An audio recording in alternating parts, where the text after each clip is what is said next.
योगी आदित्यनाथ इस समय विदेश यात्रा पर हैं। 11,000 करोड़ का एमओयू साइन हुआ है, निवेश हो रहा है यूपी में। क्या लगता है इससे लाभ होगा? इतिहास में पहली बार उत्तर प्रदेश का मुख्यमंत्री बाहर जाता है और बाहर स्वागत होता है और देश की जनता, उत्तर प्रदेश की जनता गर्व महसूस करती है कि हमारे उत्तर प्रदेश के मुख्यमंत्री जाते हैं बाहर और वहाँ पे लोग उनका स्वागत के साथ जो है उनको टेंडर भी बढ़ा देते हैं कि अपने यहाँ पे आके रोजगार का व्यवस्था बने।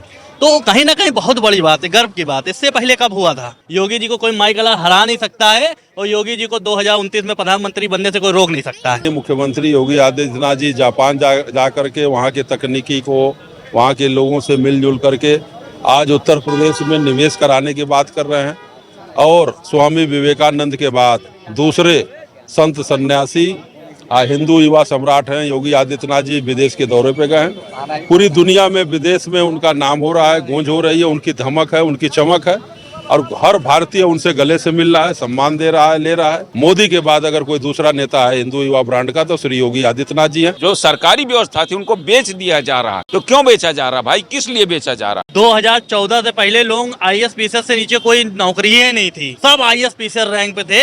रेडी पटरी वाले, गरीब ठेले वालों को बिना कोई गारंटी के किसी बैंक में जाइए, सरकारी बैंक की बात कर रहे नहीं दे रही, सरकारी बैंक बैंक ऑफ बड़ौदा के 5 लाख रुपए मैं खुद लेने वाला हूँ। उत्तर प्रदेश में चुनावी माहौल सरगर्मी को तेज हो चुकी है, लेकिन बात करी जाए उत्तर प्रदेश की राजनीति की। जी हाँ, राजनीति जहां एक तरफ MY समीकरण की हो रही थी, जहां एक तरफ मुसलमानों को साधने की कोशिश की जा रही थी, लेकिन बात अब उत्तर प्रदेश के मुख्यमंत्री योगी आदित्यनाथ को एक बार फिर से होगा या फिर जिस तरह से समाजवादी पार्टी के मुखिया बार बार PDA का नारा लगा रहे हैं, क्या PDA का लाभ उनको मिलेगा या एक बार फिर से MY समीकरण देखने को मिलेगा? इन सभी को बातों को जानते हैं। योगी आदित्यनाथ इस समय विदेश यात्रा पर हैं। 11,000 करोड़ का एमओयू साइन हुआ है, निवेश हो रहा है यूपी में। क्या लगता है इससे लाभ होगा?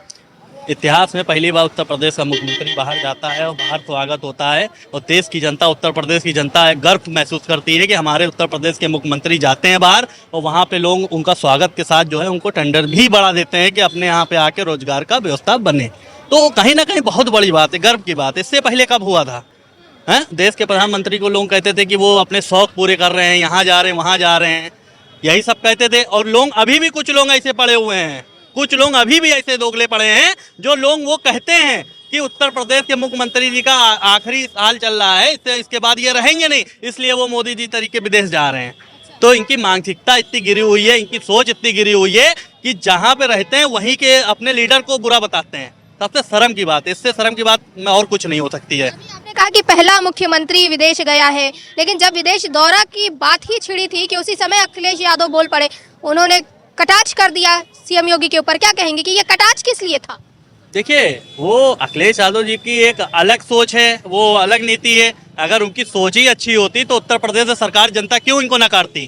फिर मुख्यमंत्री वो बनते, क्यों उनको नकारती? और योगी जी 2017 से मुख्यमंत्री हैं और अभी तक रफ्तार में बिल्कुल चपाचप चल रहे हैं। 22 में भी दिखाया, प्रदर्शन बढ़िया था, अब आपका 27 में भी आ रहा है और 27 में तो ऐसा मुंह तोड़ जवाब मिलेगा विपक्षों को कि उनकी नींद समझ लीजिए हराम है। कैसे गारंटी के साथ? पहले और सुन लीजिए, जो पूरी तरीके से आदि तरीके जो लोग हैं, जो लोग ये जान रहे हैं, जो ये सपना देख रहे हैं कि 2027 में योगी जी को हटा देंगे या सरकार नहीं बनेगी, वो उनकी गलत फहमी है। क्योंकि कुछ बोल रहे थे, इनसे भी बात करते। क्या बोल रहे हो? यहाँ कह रहे हैं, आप कह रहे बहुत ही नुकसान हुआ है, लोग कह रहे हैं योगी तुमसे बैर नहीं, मोदी तुम्हारी खैर नहीं। नारे इस तरह के लग रहे। अगर आप UGC प्रदर्शन में देखें, आप देखिए, मोदी तुम्हारी खैर नहीं क्यों बोल रहा है बताइए? योगी से नहीं है, इसीलिए हमारी अखिल भारतीय सर्वजन हित पार्टी बनी हुई है, जिसमें सवर्ण सबसे ज्यादा जुड़ रहे हैं और सवर्ण को मतलब सवर्ण सारे आ रहे हैं और सर्वजन हित मतलब सारे जात बिरादर के लिए ये पार्टी सभी ऑप्शन के रूप में इस पार्टी को देख रहे हैं। और ये पार्टी 2027 में 403 विधानसभा पे लड़ेगी। हम तो योगी महाराज जी को हर चैनल पे बोल रहे हैं कि महाराज जी आइए, हम सवर्णों ने आपका स्वागत करना है, आइए हमारी पार्टी में मुख्यमंत्री बनिए, हमारे पार्टी का डोरी थामिए। तो आप अपनी पार्टी में बुला रहे हैं? एकदम एकदम एकदम एकदम इसलिए बुला रहे हैं, देखिए इसलिए बुला रहे हैं उनको कि भाजपा उनको चलने नहीं देगी, भाजपा उनको चलने ही नहीं देगी। भाजपा तो उनको गिराने के लिए तो एक काम करी है। ये अपनी पार्टी में योगी जी को ऑफर दे रहे हैं, क्या लगता है आपको योगी जी को ये ऑफर मानना चाहिए या फिर भाजपा उनके लिए पर्याप्त? देखिए, योगी जी वो हस्ती हैं कि उनको भारतीय जनता पार्टी के लोग गिराने को तो दूर दूर छोड़ दें, क्योंकि योगी जी को कोई भी जो है भारतीय जनता पार्टी से लोग हराने के दूर आप छोड़ दीजिए, योगी जी को कोई माई गला हरा नहीं सकता है और योगी जी को 2029 में प्रधानमंत्री बनने से कोई रोक नहीं सकता है। यूजीसी जब आई है, ये जैसे भाई साहब कह रहे थे कि यूजीसी आई है, उसके बाद श्रवण समाज जो है वो नाराज है, क्या लगता है योगी से नाराज है या भाजपा से नाराज है? कि योगी जी से अभी तक किसी समर का इस तरीके का विवादी बयान नहीं आया है कि योगी जी से नाराज है। वो भाजपा से नाराज हो सकता है लेकिन योगी जी से नाराज नहीं है। और चुनाव आते आते यही समर समाज भाई लोग कमल का बटन दबाएंगे और योगी जी के नाम पे वोट करेंगे 27 में। हाँ, डंके की चोट पे करेंगे, बिल्कुल करेंगे। अभी थोड़ा सा माहौल है, नाराज हैं, लेकिन हाँ और कहीं वो नहीं जाएंगे, भटकेंगे, क्योंकि भारतीय जनता पार्टी के पास कोई विकल्प नहीं है इनके पास। आपको क्या लगता है 2027 में भाई साहब कह रहे हैं कि योगी आदित्यनाथ आएंगे, फिर से सरकार बनाएंगे, क्या लगता है? योगी की बने। योगी की बनेगी। ये भाई साहब भी कह रहे हैं कि योगी की बनेगी, लेकिन अभी आप देख रहे हैं जो हमारे पीछे भाई साहब खड़े हैं, आ जाइए आप भी इधर आ जाइए। ये कह रहे हैं कि श्रवण समाज नाराज है यूजीसी को लेकर के, आपके साथ नहीं देगा, क्या लगता है ये किसका साथ नहीं देगा? योगी जी का साथ देगा, बीजेपी का नहीं देगा। योगी जी का साथ देगा। ये भाई साहब अपनी पार्टी में ऑफर भी कर रहे हैं योगी जी को। अब हो सकता है आ भी जाए। अच्छा, और क्या, सब उम्मीद लगा रहे हैं कि योगी जी हो सकता है इनकी पार्टी ज्वाइन कर ले। आपको क्या लगता है कि जिस तरह से ये भाई साहब कह रहे हैं कि इनकी अखिल भारतीय समाज पार्टी है, उसमें ऑफर दे रहे हैं कि योगी आदित्यनाथ इनकी पार्टी ज्वाइन कर ले, क्या लगता है?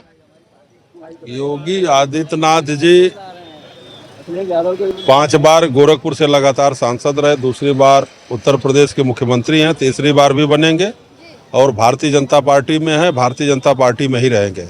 भारतीय जनता पार्टी देश की राष्ट्रवादी पार्टी है। भारतीय जनता पार्टी का बूथ अध्यक्ष भी प्रदेश अध्यक्ष, राष्ट्रीय अध्यक्ष हो सकता है। अभी जो हमारे पंकज चौधरी जी जो प्रदेश अध्यक्ष हैं, ये गोरखपुर से पार्षद थे, आज ये प्रदेश अध्यक्ष है। जेपी नड्डा इससे पहले जो राष्ट्रीय अध्यक्ष थे वो बूथ अध्यक्ष रहे हिमाचल से। तो भारतीय जनता पार्टी से कहीं कोई जाने वाला नहीं है। भारतीय जनता पार्टी में ही योगी जी रहेंगे और 27 में भी मुख्यमंत्री बनेंगे। और 27 में जब चुनाव होगा तो वह चुनाव समाजवादी पार्टी और भारतीय जनता पार्टी के बीच में होगा। न वहाँ कोई यूजीसी का मुद्दा चलेगा न कुछ चलेगा। आज 11,000 करोड़ रुपए का आप देख रहे हैं कि एमओयू साइन हुआ है, विदेश दौरे पर है योगी आदित्यनाथ। ये 11,000 करोड़ का जो इन्वेस्टमेंट होने जा रहा है, निवेश होने जा रहा है, इससे कोई फायदा होगा क्या उत्तर प्रदेश को? ये जापान बुद्धिस्ट कंट्री है और वहाँ सुई से लेकर के जहाज सब बनाते हैं, बहुत आगे हैं। जापान में आज जो है कि जापान में अंदर जो है कि अंडरग्राउंड पुल बन गए हैं, शीशे के पुल बन गए हैं, बुलेट ट्रेन चल रही है, पानी में जहाज चला रहे हैं। तो माननीय मुख्यमंत्री योगी आदित्यनाथ जी जापान जा करके वहाँ के तकनीकी को, वहाँ के लोगों से मिलजुल करके आज उत्तर प्रदेश में निवेश कराने की बात कर रहे हैं। और स्वामी विवेकानंद के बाद दूसरे संत सन्यासी हिंदू युवा सम्राट हैं योगी आदित्यनाथ जी, विदेश के दौरे पे गए हैं। पूरी दुनिया में विदेश में उनका नाम हो रहा है, गूंज हो रही है, उनकी धमक है, उनकी चमक है और हर भारतीय उनसे गले से मिल रहा है, सम्मान दे रहा है, ले रहा है।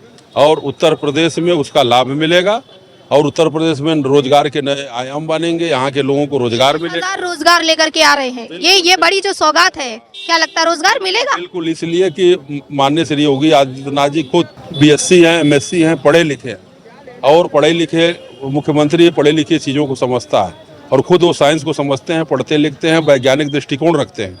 बहुत सारे मुख्यमंत्री हुए, चाहे मायावती जी हुई, चाहे अखिलेश जी हुए, लोग कहते थे कि जो नोएडा जाता है मुख्यमंत्री दोबारा नहीं। माननीय मुख्यमंत्री जी कई बार नोएडा चले गए, उससे कोई फर्क नहीं। माननीय मुख्यमंत्री जी पाखंडी, अंधविश्वासी, रूढ़िवादी नहीं है।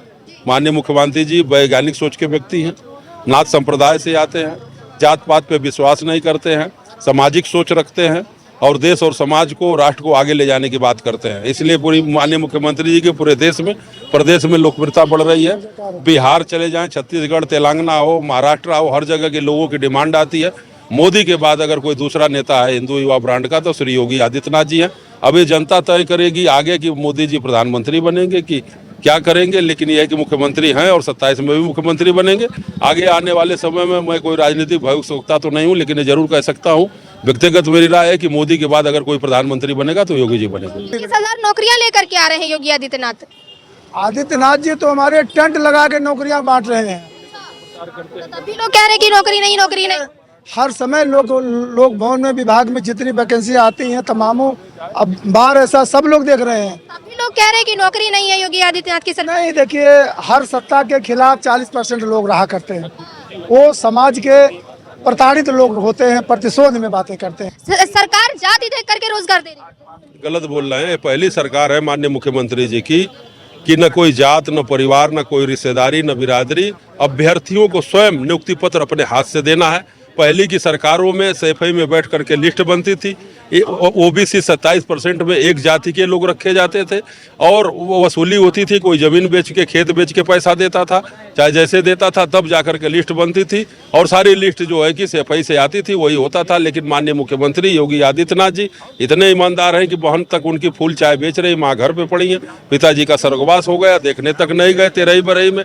माननीय मुख्यमंत्री जी के लिए पूरा प्रदेश अपना परिवार है, समाज है। कोई एक भी नहीं कह सकता कि माननीय मुख्यमंत्री जी के ऊपर भ्रष्टाचार का आरोप है। माननीय मुख्यमंत्री जी ने अपने लिए घर, मकान, जमीन, दुकान बनाया हो। माननीय मुख्यमंत्री महाराज जी मंदिर में रहते हैं, कोई उनकी संपत्ति नहीं है, जो कुछ है मंदिर का है। ये कह रहे हैं कि संपत्ति नहीं है, संपत्ति भी नहीं है। भाई साहब कह रहे हैं कि रोजगार की बात कर रहे हैं। क्या लगता है जब पहले की सरकारें थी तो लोगों के पास इतना रोजगार था? क्या पहले के मुकाबले आज रोजगार नहीं? बिल्कुल नहीं है, बिल्कुल सच कह रही है।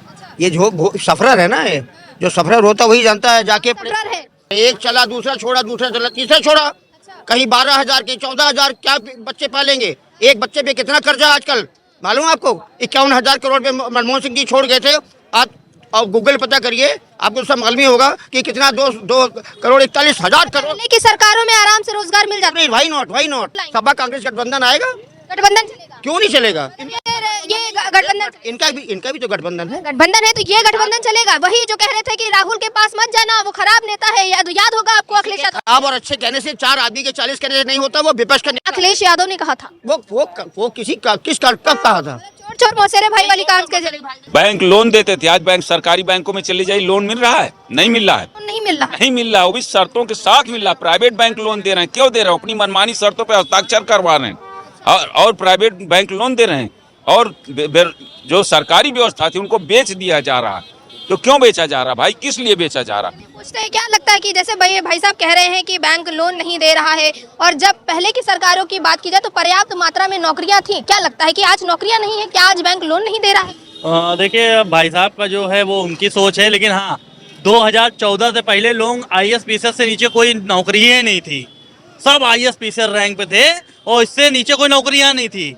और भाई साहब लोन की बात कर रहे हैं, रेडी पटरी वाले गरीब ठेले वालों को बिना कोई गारंटी के किसी बैंक में जाइए, सरकारी बैंक की बात कर रहे हैं, नहीं दे रही। सरकारी बैंक बैंक ऑफ बड़ौदा के 5 लाख रुपए मैं खुद लेने वाला हूँ, बिना किसी गारंटी के। और बताइए, उससे रोजगार डाल के मैं उसकी EMI दे रहा हूँ। कह रहे हैं कि भाई साहब देखिए मैं पूरी जानकारी थोड़ी सी लेनी चाहिए बैंक के माध्यम से कि भाई प्राइवेट बैंक है, प्राइवेट बैंक भी दे रहा है, सरकारी बैंक भी दे रहा है।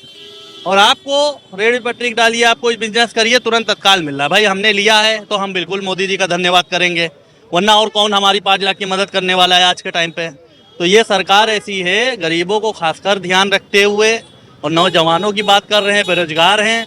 बेरोजगार कोई नहीं है, बेरोजगार सिर्फ अपने लोग दिमाग से हैं, अपने दिमाग से लोग बेरोजगार हैं। जिस दिन यहाँ की थिंकिंग चेंज कर देंगे उस दिन उनसे बड़ा कोई बिजनेसमैन नहीं होगा। ये कह रहे हैं कि दिमाग से लोग बेरोजगार है और आप कह रहे हैं कि बेरोजगारी चरम सीमा। ये कौन सा रोजगार करते हैं, जरा पूछिए। क्या रोजगार करते हैं और कितना कमा लेते हैं? देखिए मैं रोजगार करता हूँ, मेरे पास 2 लड़के हैं जो उनका रोजगार मैं खुद देने वाला हूँ। ज़्यादा दूर नहीं, बीजेपी कार्यालय के पास आइए, खुद दिख जाएगा क्या हम करते हैं। ठीक, उसके बाद लोगों को पूरी सरकार के बारे में, योजना के बारे में ABCD नहीं पता है, लेकिन हाँ विरोध करना है ये पता है और बहुत ही अच्छी तरीके से पता है। क्योंकि उसको लोग समझना ही नहीं चाहते हैं कि सरकार की योजना में क्या लाभ है। वो बाद में कहेंगे कि हमें मिला ही नहीं। जब आपको पता ही नहीं है वो कैसे मिलेगा, कब वो आया है, जब आप उसके बारे में पढ़ेंगे नहीं, उसके बारे में जानेंगे नहीं, तो लोग कैसे रोजगार आपको मिल जाएगा, कैसे योजना का लाभ मिल जाएगा। और जब सबको स्कीम खत्म हो जाती है तब वो जागरूक होते हैं कि अरे ये हमें नहीं मिला, इनको मिल गया, हमें क्यों नहीं मिला। अरे आप सो रहे थे भाई साहब, इसलिए आपको नहीं मिला। जो जागरूक था, जो जागरूक जनता थी, उसको सबको मिला है। और वो भारतीय जनता पार्टी की सरकार इसीलिए बार बार बनाता चला जा रहा है। तो ये दिमाग की सोच है, इसको चेंज करना पड़ेगा। और आगे इसीलिए जो है सरकार भी आपको अच्छी लगने लगेगी और लोगों की सरकार की नीति भी अच्छी लगने लगेगी। गठबंधन होगा? गठबंधन नहीं होगा। हमें जो है योगी जी से शिकायत नहीं है, गवर्नमेंट योगी आदित्यनाथ जी की ही बनेगी। बट आपने मुझसे पूछा रोजगार नहीं है मार्केट में। 2014 से पहले इतना ऑनलाइन नहीं था जितना ऑनलाइन अब है। आप भी जो है कपड़ा जो अगर परचेज करेंगे ऑनलाइन परचेज करेंगी, ऑनलाइन आपको सस्ता मिल रहा है। अगर चैनल के थ्रू आएगा माल महंगा पड़ेगा। यहाँ जैसे मार्केट में है, मार्केट में दुकानदार सन्नाटे में बैठा हुआ है और ऑनलाइन वाले मजे ले रहे हैं। 2014 से पहले तो मैडम ऑनलाइन नहीं था। 2014 डिजिटल इंडिया से आपको परेशानी है? डिजिटल इंडिया से परेशानियाँ है, बहुत उनका परेशान। कहना है कि डिजिटल इंडिया से जो है परेशानी है, एआई समिट से परेशानी है। लोगों का कहना है कि योगी आदित्यनाथ से लोगों को बैर नहीं है, योगी आदित्यनाथ की सरकार होनी चाहिए। लेकिन कहीं ना कहीं रोजगार का जब मुद्दा उठता है तो लोग कह रहे हैं कि आज भी बेरोजगारी है। वहीं आपको बता दें कि 11,000 करोड़ रुपए का एमओयू साइन हो रहा है और साथ में 21,000 से ज्यादा नौकरियां अब उत्तर प्रदेश में खुद योगी आदित्यनाथ लेकर के आ रहे हैं। तो क्या लगता है कि जिस तरह से श्रवण समाज थोड़ा सा नाराज हो गया था, क्या ये नाराजगी खत्म होगी? क्योंकि लोगों को अंदर अभी भी कहा जा रहा है कि योगी आदित्यनाथ से बैर नहीं है, योगी आदित्यनाथ की सरकार लोग दोबारा चाहते हैं, यानी कि तीसरी बार मुख्यमंत्री योगी आदित्यनाथ अपनी सरकार बनाने वाले हैं। और कुछ लोगों का कहना है कि सिर्फ मुख्यमंत्री ही नहीं बल्कि प्रधानमंत्री के पद पर योगी आदित्यनाथ को बैठना चाहिए। आपको क्या लगता है? अपनी राय हमें कमेंट करके जरूर दीजिएगा। जुड़े रहिए खबर इंडिया के साथ। कैमरा पर्सन रमन के साथ मैं तान्या का सौधन, लखनऊ।